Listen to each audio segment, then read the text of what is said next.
What is up, my dashing dudes? I am the Hans TV, and oh my, we're doing a double post today on the same exact subreddit. The reasoning behind this is because this is a story posted 9 months ago that is updated today. So, we're gonna get right into it, and let's go. Both of these posts come from Nacentia. Steal my security deposit and ignore me for a year? Say goodbye to your staff and reputation. So, background. Around Thanksgiving 2017, my wife's company offered her a fantastic promotion, which she accepted, even though it meant moving across the state by January 1st. The month of December was insanity. List and sell the house. Find a short-term rental which would accept 4 pets, pack, move, etc.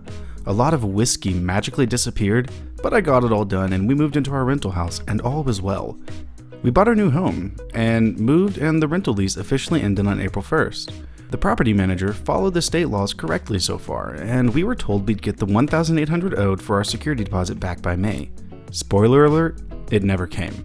I spent the next 4 months going back and forth with the property manager and hearing, "It's coming. We never got your paperwork," blah blah. I got sick of this and got 2 different lawyers involved and sent them official demand letters.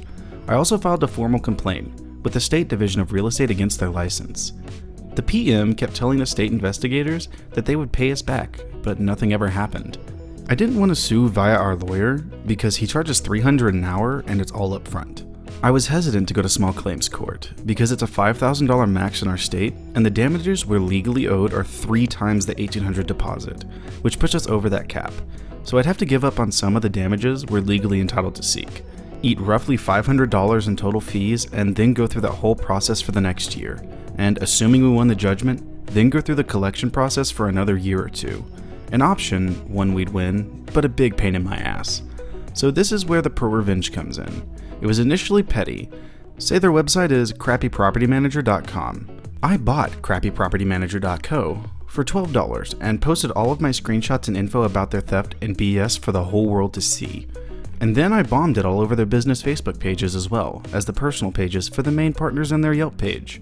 I got a kick out of it. They took their pages down. Petty revenge wins, right? My little website caused a bigger boom than I anticipated. Basically, this PM had 2 principal agents in charge of a broker. One of the agents is married to the broker. Beneath them, they had 5 realtors. I sent my new website to them all, everywhere I could. Turns out the partner who isn't married to the broker, and I had no idea that the broker and his wife were stealing money from the PM company. The realtors had no idea either. 2 of them quit immediately, and one reached out to me to let me know why she quit and that she was going to a new broker. But the other principal of the company was mortified. She asked me to leave her name out of it, take the stuff down, etc. But I just politely, but coldly, said, "Hey, your business partner/broker stole some of my money, and I can get back everything I'm saying with documents. Not my problem." She promised she'd get things resolved, and for the first time in 10 months, the broker started answering my emails. We worked out a deal, and now they're paying us $200 a month until December, which will cover the amount owed plus the extra for our legal fees. The first check came last week. It actually bounced, but I made them send me a cashier's check, and they have to send cashier's checks going forward. So we did our first installment. I've also learned that the state investigation has been turned over to the state's legal department, and the broker and his wife will likely lose their license. The state investigator said they had multiple complaints against them, but I was the most thorough and had the most documentation against them. So our complaint was a big reason they had the ammo to push it to the legal team. So all told, my crappy little website ended up costing them 40% of their real estate team, resulting in them removing their business Facebook listings, pushing the investigation into their license over to a state legal team, still ongoing, and resulted in them having to finally start paying us not only the $1,800 we're owed, but the legal fees I spent on top of it. Oh, and that bounced check? I made them send me a certified check for $12 to cover the bank fee for that too. Alright, as victorious as that story was, we have the update and final of it.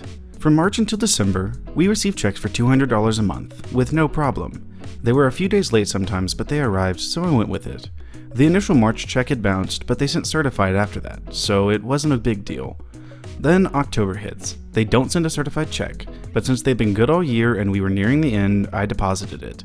It shouldn't be a shock that it bounced, so I emailed them to get this fixed. The property manager says, "Sorry, I goofed. Since we only owe you $600, I'll send you 1 check now for $312, half plus the bounce check fee, and the rest in December." I agree. Weeks pass, nothing. So I reach out back in early December and finally get a check.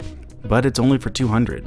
I was fed up with their games and with this BS hitting almost the 2-year mark, so I stuck to the deadline and said I expected the remaining $412 by 12/15.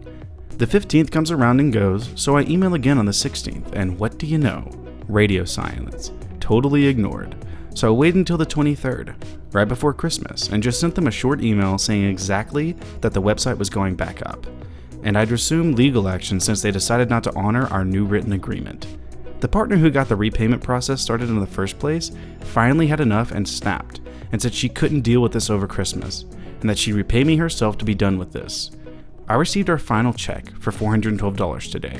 After 2 years of this BS, it's finally over and I have all of our security deposit returned, plus some to cover my legal fees and certified mail costs. The total fallout on their end, 3 of their 5 realtors ended up leaving based on my website. They had to repay me everything they owed, and I didn't let them off the hook. And I just used the state tool to look up their real estate license, and the license hearing did not go their way, and their license is on probation with 11 complaints filed against it, which will all require repayment and remediation, with the most recent complaint being an internal administrative complaint based on my actions, which will likely result in them losing their license altogether in 2020. Although that's just an assumption, but a likely one since the administrative complaint is the most recent and is wholly opened. Good going, OP. Sticking on them for it? I know most people who would have backed out of that situation or just done nothing at all. I applaud you for your bravery and commend you for your stubbornness. You are not going to let this pass. Hopefully they did get their licenses revoked. But with that being said, I'm going to end the video here, and this is the second ProRevenge episode today, so if you want to check out the other one, click the card up above. But with that being said, that's going to do it for today's episode of ProRevenge. I hope you liked the stories, and if you did, I'm going to link them down in the description below. Go show OP some love and support for what they did. But with that being said, I will see you in the next video.